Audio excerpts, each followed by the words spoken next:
Hey, it's a busy holiday week, and during this week, we are bringing you a look back at some of the most compelling stories and conversations we've covered for you in 2024. It's 24 in review.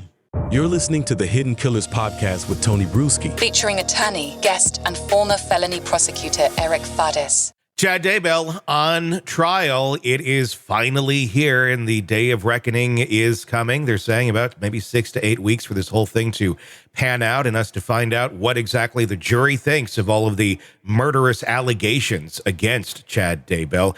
It's a crazy case with so many different layers that go into the supernatural as well. Joining me to discuss, Eric Faddis, defense attorney and former prosecutor. Eric, a case like this that has so many bizarre layers that involve religious apocalyptic beliefs that just, I mean, they go straight into, you know, ghost hunters, if you will, where it's just like, okay, you believe that? That's special. How difficult is something like that to defend when your client, kind of has that different mindset of the world and lives in it? You know, it could be a double-edged sword. On the one hand, you know, the initial reaction to a layperson of hearing all this mysticism and these wild reports from these people is like, God, these people are nuts. They're probably capable of anything. They're detached from reality.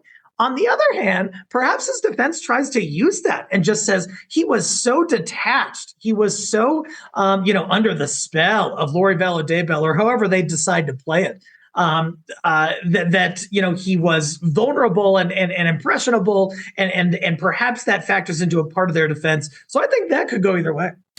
How much more difficult and steep of the hill does it make it when you now have children involved? I mean, it's not that it plays it down when it's one thing and it's Tammy Daybell. It's a spouse or somebody that someone allegedly murdered to go and be with their new partner, in this case, Lori Vallow.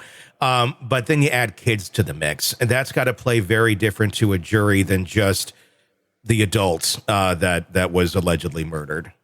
Completely agree. You know, I think a jury might see, consenting adults engaging in their own far-fetched ideologies as, that's not something I would do, but they're into that. Who cares? And so long as it's all consensual and everything. But when we have children involved, and those children are clearly negatively affected here, that they're deceased, they're killed.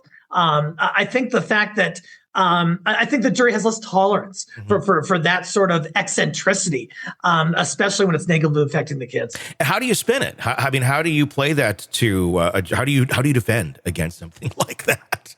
Yeah, it's tough. I think that you probably get a mental health evaluation, and you probably try to find a psychologist or psychiatrist who will say, look, Chad was not in his right mind when all of this was happening. Now, I don't know if they have that, and I don't know if that's true, but that would be an approach that I would at least explore when dealing with such, wild ideas and beliefs that the Daybells have. I mean, they didn't really defend it very well in Lori's trial. Obviously, not much of a defense at all was put up.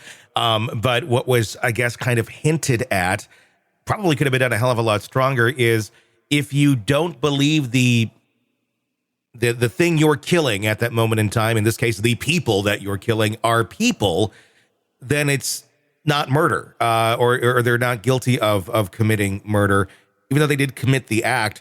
But if they truly believe that these were zombies, obviously plays to the mental health area of things, where obviously there's going to be punishment involved, but more so in a mental health facility. Do you see them going any route like that with Chad? Chad has not presented himself anywhere near as out there as Lori, although we don't hear it from Chad as much as we did from Lori vocally. That defense could be a tough pill to swallow for the jury. Basically, the prosecution has to prove that Chad Daybell knowingly killed these children, and meaning that they were children. And so if a defense that could possibly be raised is that he didn't think they were children. He thought they were demons or zombies or whatever else. And therefore, he didn't knowingly kill a child, even though he was like outside of his mind. But for a jury to buy that, especially when we have not one child dead, but two children dead, I just think it's too much. And I think a jury's going to say, hey, look, if you're so far afield that you think your kids are demons, there's some other reasonable action you need to at least consider, and it's not killing your own kids, and it's not being acquitted for it. Yeah, I mean, the fact that we have bodies, literally melted in their backyard in buckets. I mean, as horrific as that is, I mean, that's got to play even far worse for them than if the kids were just never found. Oh, I think so too. I mean, like I always say, these juries are made up of human beings, and so you watch a news report about a shooting, that's traumatic. But if you see a horror movie where a person is slashed up in front of you, that's even more impactful. Here, the nature of how these children allegedly died and what happened to their bodies afterwards is so grotesque that I think a jury is just going to revile that information, and I think it's just going to be a huge problem for Texas. Yeah, I mean, it's just a matter, hey, here's how we found them. Okay, game over. We don't care what else you have to say.